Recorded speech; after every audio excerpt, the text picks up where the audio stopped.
मंगल के सामने हाथ जोड़कर मांगेगी माफी सौम्या। लेकिन कहानी में आएगा एक ऐसा ट्विस्ट जो सबको कर देगा हैरान।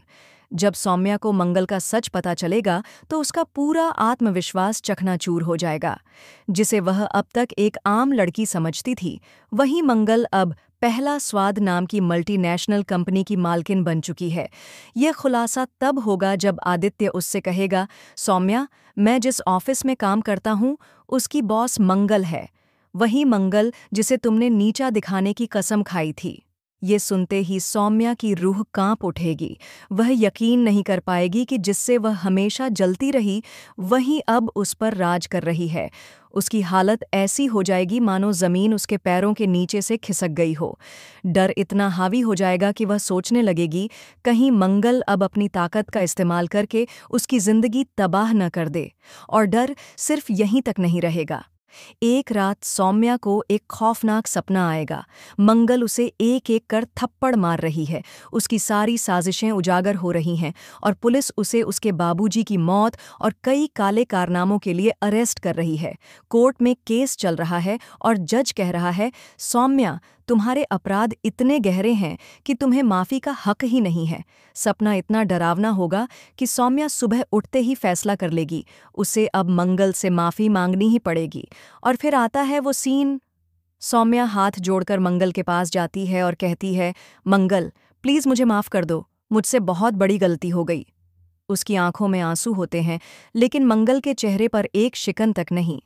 मंगल जवाब देती है, तुमने गलती नहीं की सौम्या, तुमने पाप किया है। तुमने एक पत्नी से उसका पति छीना, उसके बच्चों को उससे दूर किया, उसकी इज्जत को कुचला। ये सिर्फ माफी से नहीं मिटेगा। इतना कहकर मंगल पीछे हटने लगती है, लेकिन तभी सौम्या गुस्से से फट पड़ती है। भाड़ में जाओ तुम मंगल, और उसे धमकाने लगती है। लेकिन अब कहानी ने मोड़ ले लिया है। मंगल अब कोई साधारण महिला नहीं रही। वह आत्मनिर्भर है, शक्तिशाली है और न्याय के लिए कुछ भी कर सकती है।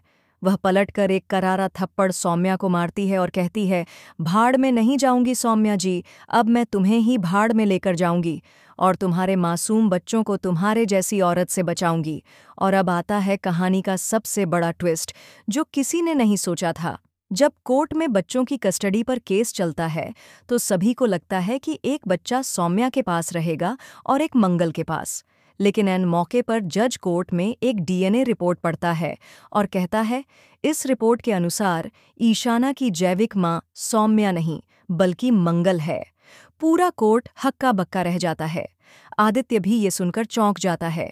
सौम्या की असलियत सामने आती है कि उसने सालों पहले अस्पताल में बच्चों की अदला बदली करवा दी थी ताकि मंगल से बदला ले सके, और तब से वह ईशाना को अपनी बेटी बताकर पाला।